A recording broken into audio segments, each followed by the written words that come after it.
الو رانیا. الو خواهر. ببینم شما رسیدین سالن؟ نه یکم دیر میرسیم. جدی؟ ما تازه راه افتادیم، الانم داریم میرسیم سمت سالن. شما هم زود بیاین. باشه شما ها برید، ما داریم میاییم. باشه خوبه، خداحافظ. میان.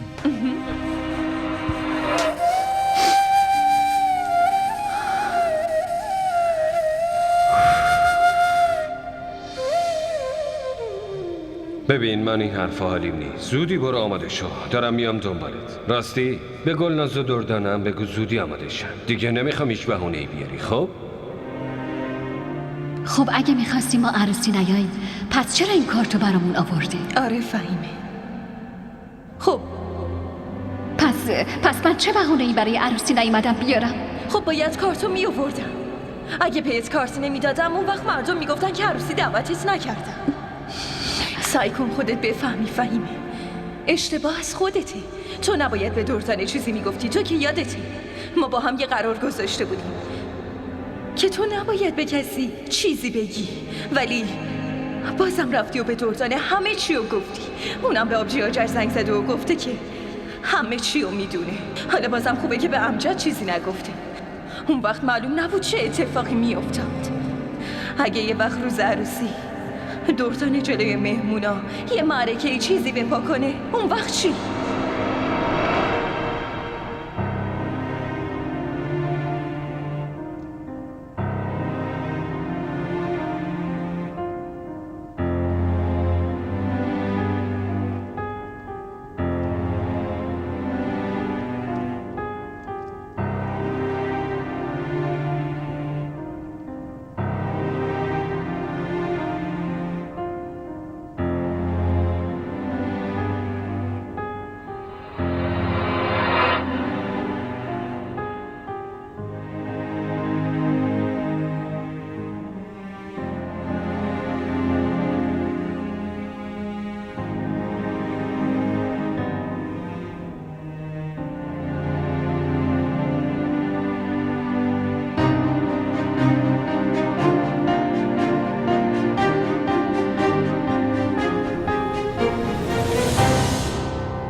الو عثمان، چی شد؟ کارا رو کردی؟ آقا چی شد؟ خیلی خوبه. تو فقط یه کاری کن، همشونو بنشون تو ماشین بیا میدون شادمان. آره بابا، عقد خودمه. یعنی نمیشه تو ولیمه امجد عقد منم بگیری؟ هر کاری میگم بکن. دارم میام بقیه سالاتو اونجا جواب میدم. فقط زود باشه.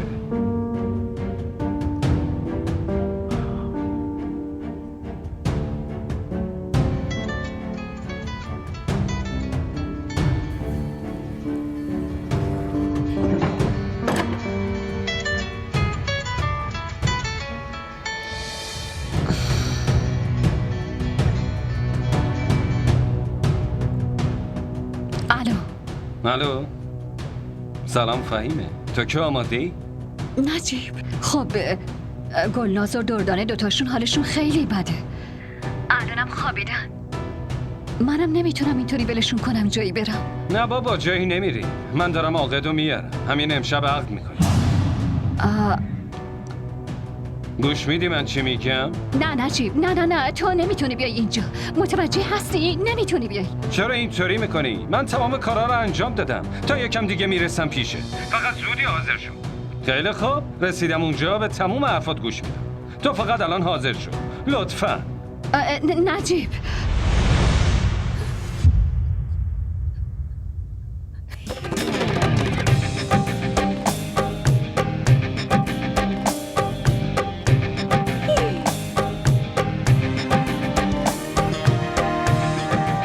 چطوری میتونین به دخترتون بگین که فقط به خاطر منفعت خودتون زندگیشو نابود کردین؟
نکنم تو همه چی رو فراموش کردی که بین من و تو یه توافقی شده.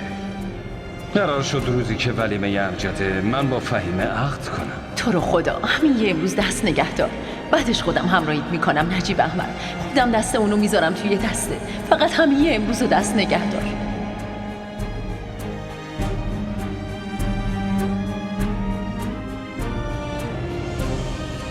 زنی که با پسر خودش همچین کاری کنه معلوم نیست با شوهرش چی کار کنه. دیگه نمیخوام گوله حرفای تو رو بخورم. من با فهیمه همین امشب عقد میکنم.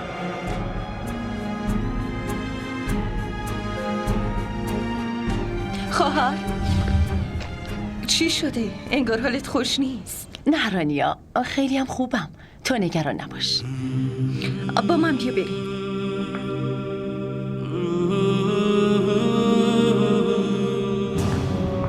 بگو دیگه خواهر چی شده؟ آقا حبیبم که هنوز نیومده، اون کجاست؟ رانیا، نجیب احمد نمیاد. چی؟ برای چی نمیاد؟ نکنه با هم دیگه دعوا کردی؟ نه رانیا، هیچ دعوایی نکردیم. اینطوری فکر کن که امشب همه دعواهامون تمومن. منظور چیه خواهر؟ چرا داری معما میسازی؟ درست بگو ببینم چی شده؟ نکنه خدایی نکرده؟ نه رانیا، نگران نشو. منو طلاق نداده، ولی یه کاری بدتر از اون کرده. چی؟ ببینم رانیا، یادته موقعی تولد امجد چی گفتی؟ گفتی بالاخره اثر این دعاها یه روزی تموم میشه. اون موقع اصلا به حرف توجهی نکردم، ولی انگار راست گفته بودی. بالاخره اثر دعاها یه روزی تموم شد. نجیب احمد رفته تا فهیمه رو به عقد خودش در بیاره. چرا اینقدر تعجب کردی؟ اگه هر کسی مثل نجیب احمد اینقدر خودرأی باشه، در نهایت به هدفش میرسه. 15 ساله که تلاش میکنه. باید نتیجه زحماتش رو میدید. خواهر همچین اتفاق مهمی افتاده، اون وقت تو اینقدر خونسردی؟ رانیا، تو فکر کردی من راحت وایستادم؟ الان دارن تو دلم رخ میشورن، ولی دارم از فهیمه تعجب میکنم. بعد از اختر همچین آدم خوبی نجیب احمد رو پسندیده. چقدر معیارش پایین اومده. خیلی خوب، تو غصه نخور. زود برو پیش بچه ها. نمیخوام تو این لحظه های شاد کام تو رو هم تلخ کنم.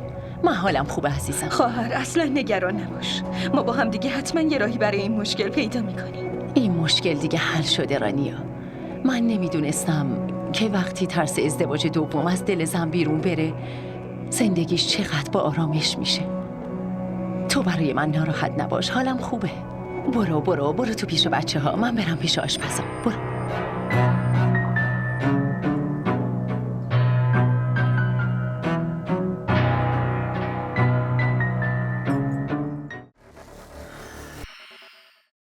آبروی منو که جلوی همه بردی. منم دن این کارو نکردم فیده. واقعا؟ پس کی گفت که تو این کارو بکنی؟ قلبم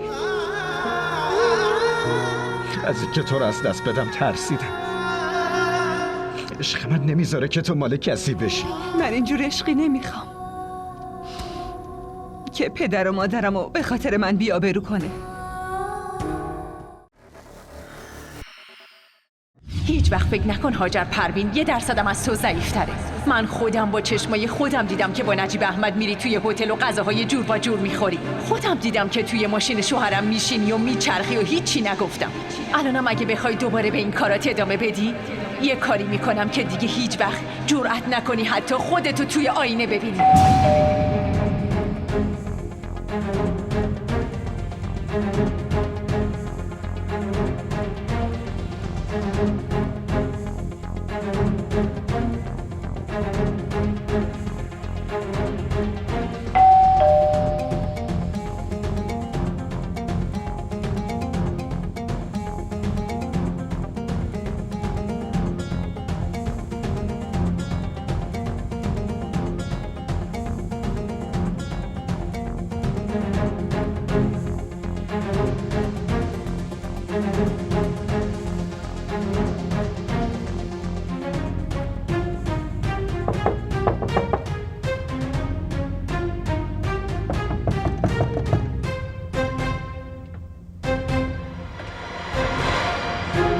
خیلی وقت دارم در میزنم.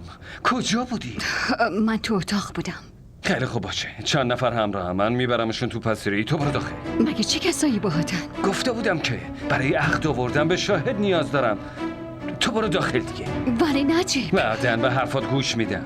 اول بذار اونا بیان داخل. خیلی وقت بیرون وایسادن. تو برو. برو.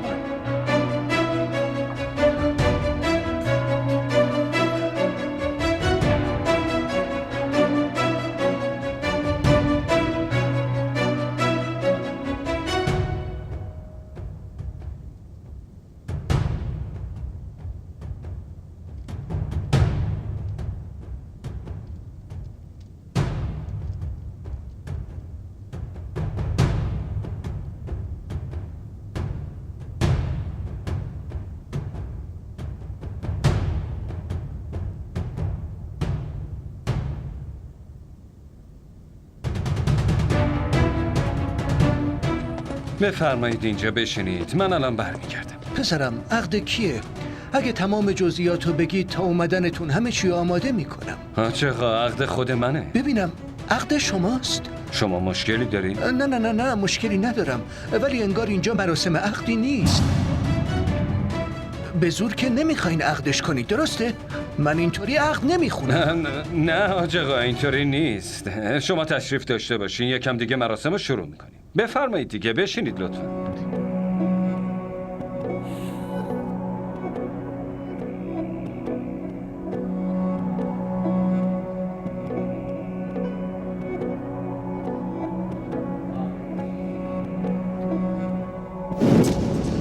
فهیمه، من بهت گفته بودم که لباس عروسی تنت کنی. اگه عاقد بیاد عقد ما رو بخونه فکر نکنه که من به زور دارم عقدت میکنم. من نمیتونم باهات عقد کنم. چی؟ ببین الان وقت این حرفا نیست. من تموم کارا رو کردم دیگه، نمیشه کاریش کرد. من به حرفات فکر کردم. شاید این حرفات درست باشه که با عقد یه سری از مشکلاتم حل میشم، ولی نمیتونم عقد کنم. نجیب به خاطر خدا من نمیتونم این تصمیمو بگیرم. آدماتو بردار و ببر. دخترم خوابیدم. اگه بیدار بشم چی بهشون بگم؟ چطوری بفهمونم؟ من نمیتونم باهاشون روبرو بشم. ببین فهیمه، من تمام پلای پشت سرمو خراب کردم. میدونی که ولیمه امجد نرفتم که بیام تو رو عقد کنم. ببین الان ما عقد میکنیم، بعدن میتونی با دخترات حرف بزنی. ببین هر قد وقت بخوای بهت میدم. من هیچ عجله‌ای ندارم، ولی الان من بدون عقد جایی نمیرم. برای چی متوجه حرفم نمیشی؟ من مادر 2 تا دختر جوانم. الان دیگه وقت ازدواج اوناست. اونا رو ول کنم و خودم عروس شم. این واقعا درسته نجیب؟ فهیمه برای چی نگرانی؟ بعد عقدمون که تنها نیستی، منم پیشت میمونم. 2 تایی با هم دیگه بهشون میگی به میل خودشون میذاریم ازدواج کنن. تموم محرومیتاشون هم اینجوری تموم میشه. نه، من نمیتونم باهات ازدواج کنم. قبلا هم هزینه خیلی سنگینی برای دلسوزیات پرداخت کردم. بیشتر از این دیگه نمیتونم. لطفاً دیگه از اینجا برو نجیب، لطفاً. به نظرم وقتشه که صداشون کنید. خیلی دیر شده. حاج آقا فقط یه ذره دیگه منتظر باشی. دیگه الان میان. باشه، اگه نمیخوای با من باشی، نمیخوای با من ازدواج کنی، این کارو نکن. آخه ولی به خاطر آبروی من الان با هم عقد کن. منظورم همینطوری سوریه. فهیمه تو که متوجهی. دوستام هم با هم اومدن برای عقد من. اگه الان عقد نکنیم خب من خیلی آبروم میره. ببین تو الان با هم بیا، فقط 10 دقیقه طول میکشه. بعد هر چی که تو بگی همون کار میکنم. تو مگه عقل نداری؟ مگه عقد الکی هم داریم نجیب؟ باشه عقد الکی نه، ولی برای حفظ آبروم عقد کردن رو در بیار. من بهت قول میدم خیلی سریع طلاقت بدم. عقدمون هیچ جایی ثبت نمیشه. این موضوع هم همینجا تموم میشه. بیا با هم بریم. نه، این غیر ممکنه. من نمیتونم همچین کاری بکنم. میتونی، خوبم میتونی. فقط ساکت باش. با من بیا. ولم کن نجیب، دستم بیا دیگه. ساکت شو با بیا، وگرنه آبروی من که میره هیچی. تو هم نمیتونی تو چشم کسی نگاه کنی. ببین همه منتظر منن. تو با هم بیا ولم کن نجیب، ولم کن، من نمیتونم حمله ساکت، بیام. ولم کن، ساکت. ولم کن، اذیتم بیا. نکن دیگه. بیا. سلام علیکم. بیا فهیمه، بیا.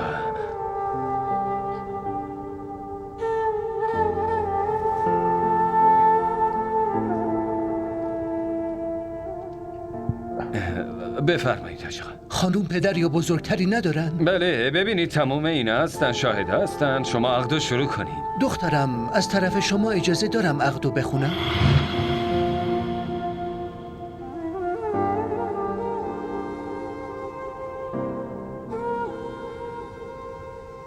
ما را در شبکه‌های اجتماعی دنبال کنید. دخترم با شما هستم. حاج آقا اگه ایشون راضی نبود مگه اینجا میشست؟ شما شروع کنید. باشه.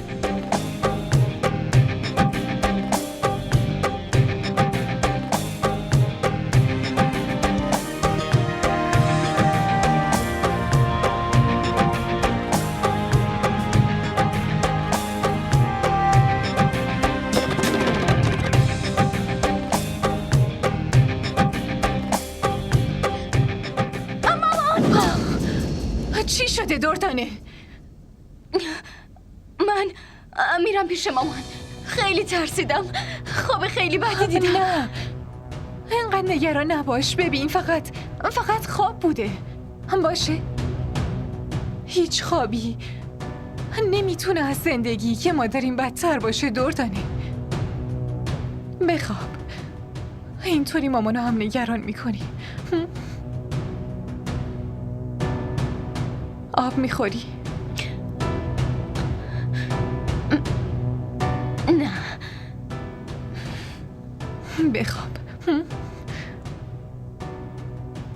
بیا دراز بکش.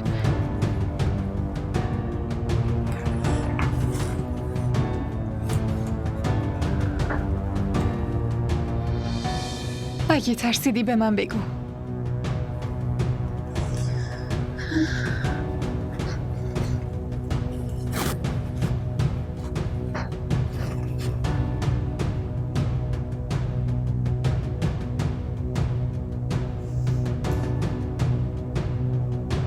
فهیمه فرزند محمد اشرف شما را به عقد نجیب احمد فرزند صغیر احمد با مهریه 5 لک سکه رایج الوقت در می آورم. آیا بنده وکیلم؟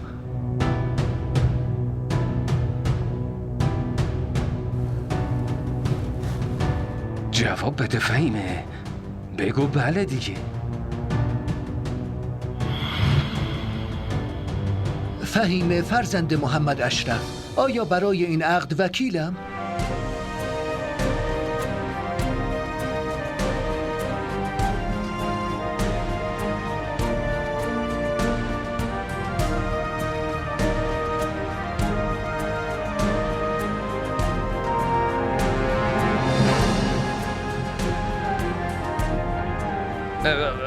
شما اینجا راحت بشینین حاج آقا. من برم ایشونو بیارمش.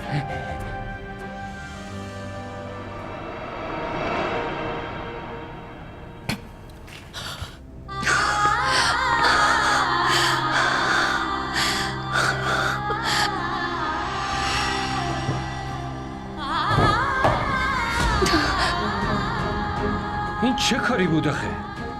به فکر آبروی من نبودی؟ و الان اونا چی در مورد من فکر میکنن؟ بگو جواب بده. هر وقت کمک لازم داشتی من خودم رو رسوندم.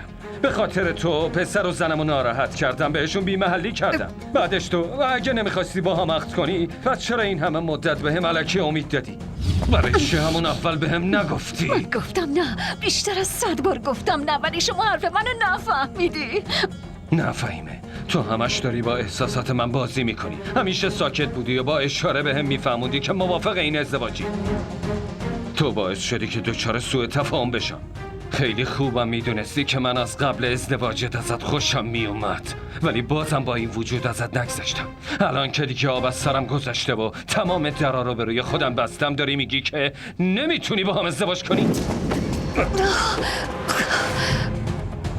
اگه این عقد همین الان انجام نشه نمیتونم سرمو بالا بگیرم. مشکلات شما از مشکلات من یکی که بیشتر نیست. منو ول کن تو رو خدا. نه من نمیتونم ولت کنم. ببین فهیمه، من تو رو خیلی میخوامت. دیگه نمیتونم ولت کنم. 15 ساله که از رفتن اختر میگذره. میدونی تو این 15 سال تمام روزام با امیده به دست آوردن تو گذشت. دیگه نمیذارم این فرصت از دستم بره. نجیب این کار درست نیست. بذار از اینجا برم تو رو خدا بذار برم. فهیمه تو چت شده؟ برای چی انقدر سنگ دل شدی؟ 1 دقیقه خودتو بذار جای من فکر کن. اصلا میفهمی چیا رو از دست دادم برای اینکه تو رو به دست بیارم؟ برای چی به فکر احساسات من نیستی؟ برای چی مجبورم میکنی تا حد و حدودم رو فراموش کنم؟ احساساتت؟ اگه میدونستم همچین حسی به من داری هیچ وقت نمیذاشتم پاتو تو خونه من بذاری. میفهمی؟ اشتباه خیلی بزرگی کردم. نباید بهت اعتماد میکردم. با خودم فکر میکردم تو فامیلمی و نگرانمی. من اشتباه کردم. خیلی اشتباه کردم. غلط کردم. دهنتو ببند! غریبه اونجا نشسته. برادر برید ازشون بپرسید میخوان عقد کنن یا نه. من نمیتونم بیشتر از این منتظر بمونم. بله حتما میرم ببینم.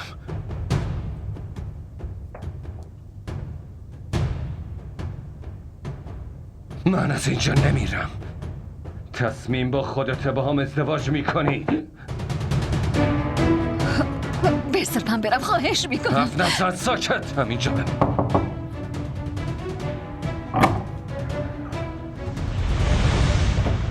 چی شد حبیب؟ همه چی مرتبه؟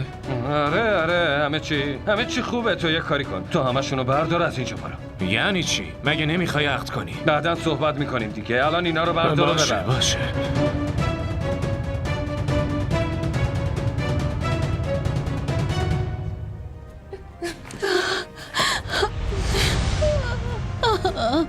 حاج آقا امروز نمیشه عقد کنی. چی؟ لطفاً بلند شیم بریم.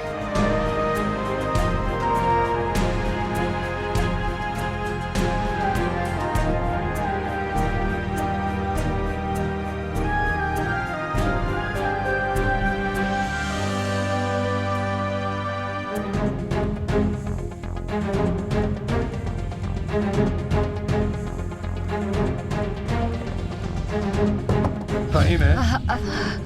درو باز کن فهیمه. فهیمه درو باز کن. با تو هم من این بیرون وایسادم. فقط یه بار با هم حرف بزن. فهیمه درو باز کن.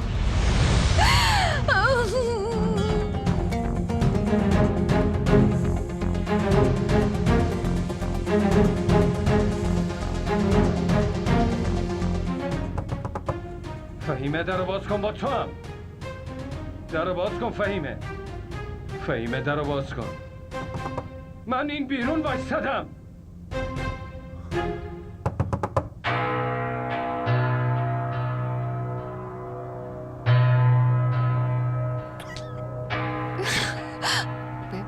فهیمه این کار درست نبود.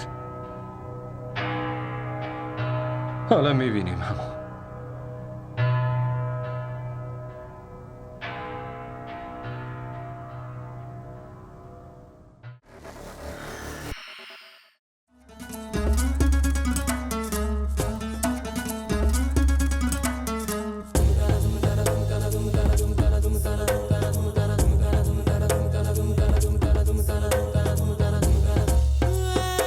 इश्क कहे ले चल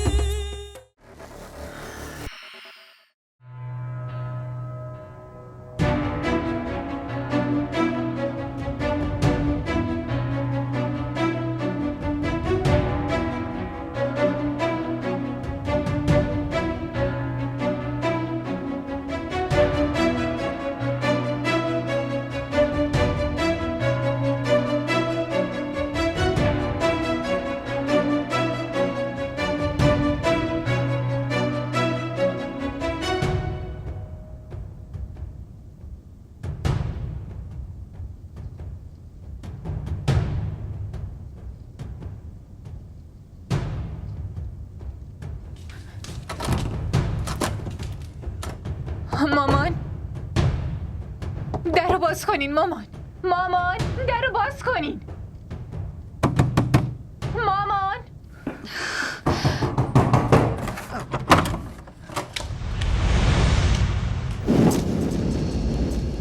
چی شده؟ همه چی خوبه دیگه؟ شما حالتون خوبه؟ برای چی اینقدر ترسیدین؟ چی شده؟ همه چی خوبه مامان؟ آره شما حالتون خوبه؟ نه چیزی نیست. تو برو تو اتاقت بخواب. من حس کردم یکی داره محکم در میزنه. کسی اومده بود؟ نه کسی نیومده بود. گفتم که برو بخواب دیگه. مامان شما خوبین مگه نه؟ حس میکنم حالتون بده. چی شده؟ بهم بگین لطفا.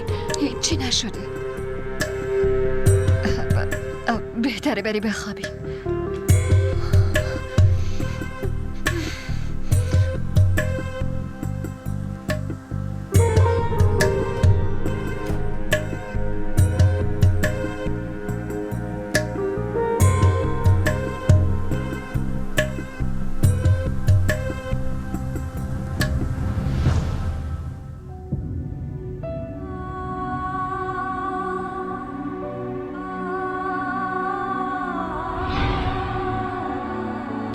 خدا بیامرز اختر اگه امروز زنده بود نمیذاش حتی نگاه یه مرد نامحرم به صورت زنش بیفته. ولی فهیمه الان که تو مجبوری کار کنی دیگه باید بفهمی دیگه این دور و زمونه واسه زن قشنگ و جوونی مثل تو خوب نیست که هر جایی بری و واسه شون کار کنی. تو حواست به آدم باش چون که مردم خیلی بیرحم شدن. این موضوع رو الان بهم میگی خواهر؟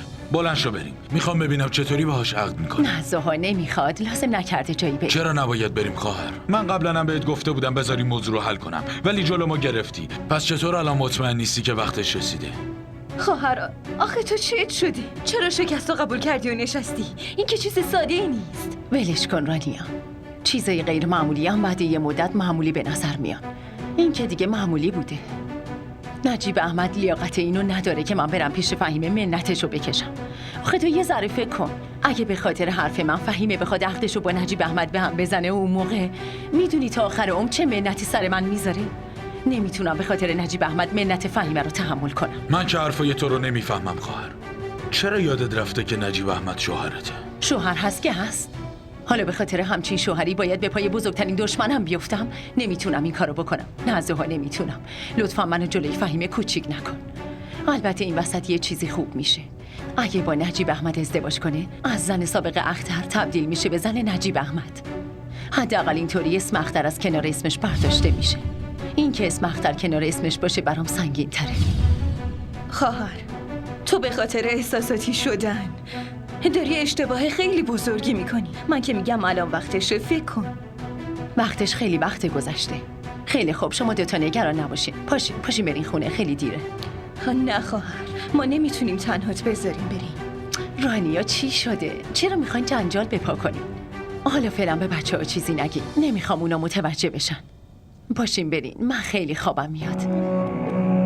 خواهر تو تنها نیستی، برادرت باهاته. اگه میخوای نجیب احمد رو ول کنی و با ما بیای من بهت قول میدم که هیچ وقت برات مشکل پیش نمیاد. چیزی از عزت و احترامت کم نمیشه. هر تصمیمی گرفتی بهم بگو. باشه بریم فعلا.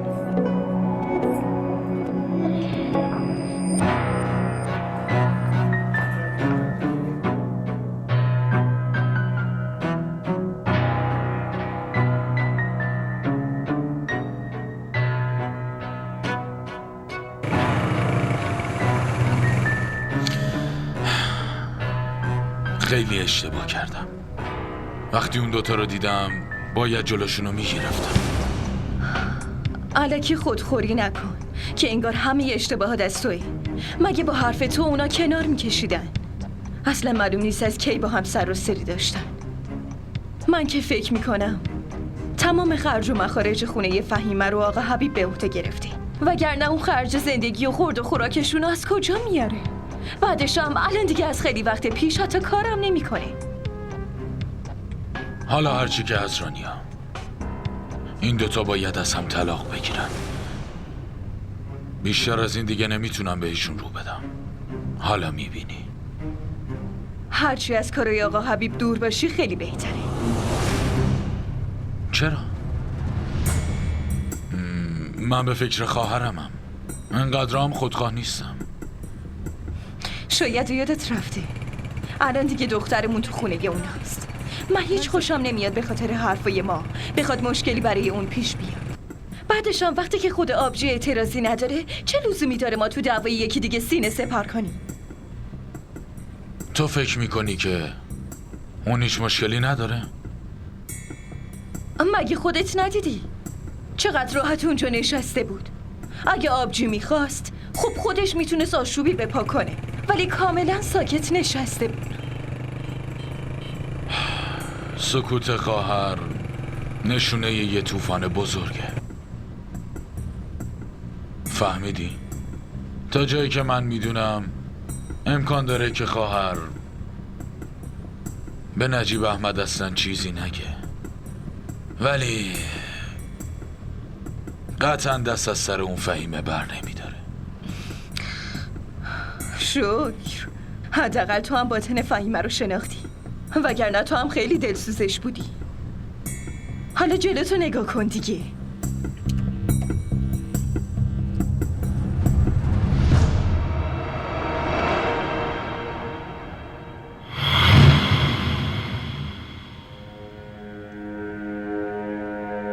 ما را در شبکه‌های اجتماعی دنبال کنید.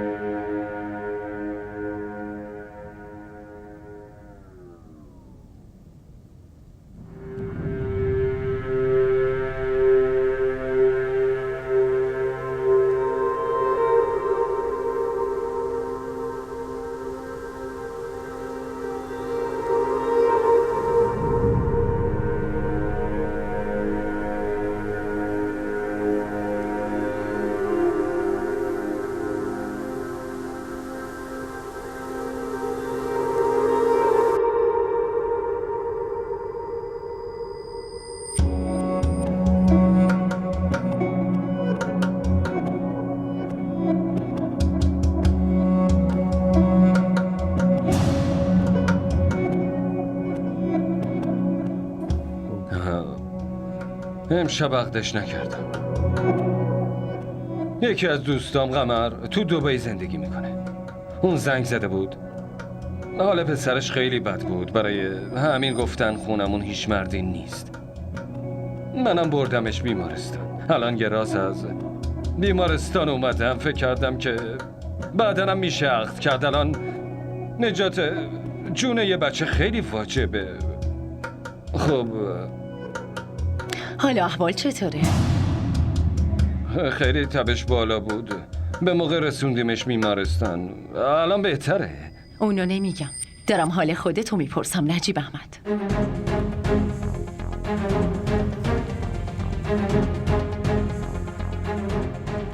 چون دفعه قبلیم که عقدت با فهیمه عقب افتاده بود دقیقاً یه روز بعدش تب کردی، یادته؟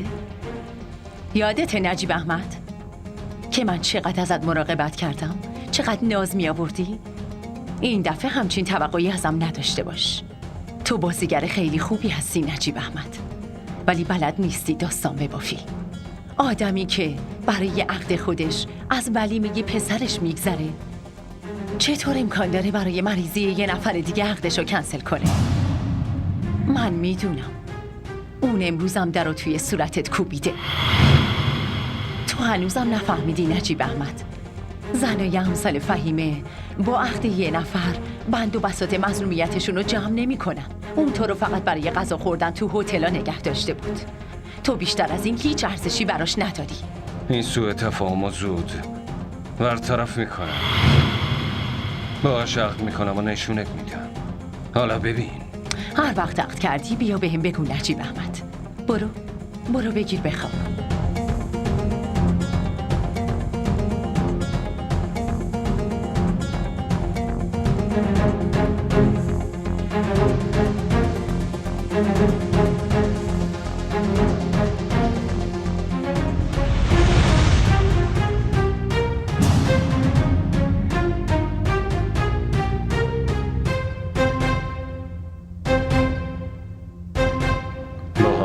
رها نکردی فهیمه.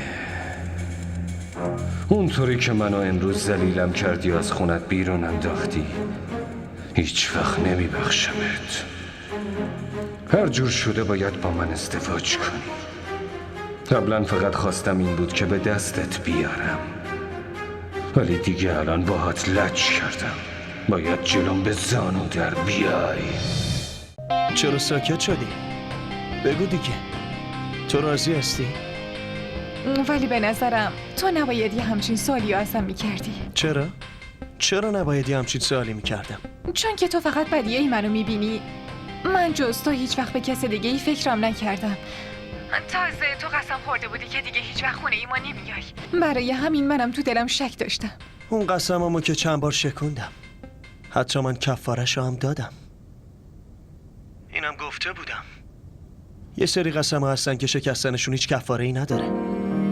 گفتم نکنه قسمم از اونا نباشه، وگرنه گناهکارم، ولی کافر که نیستم.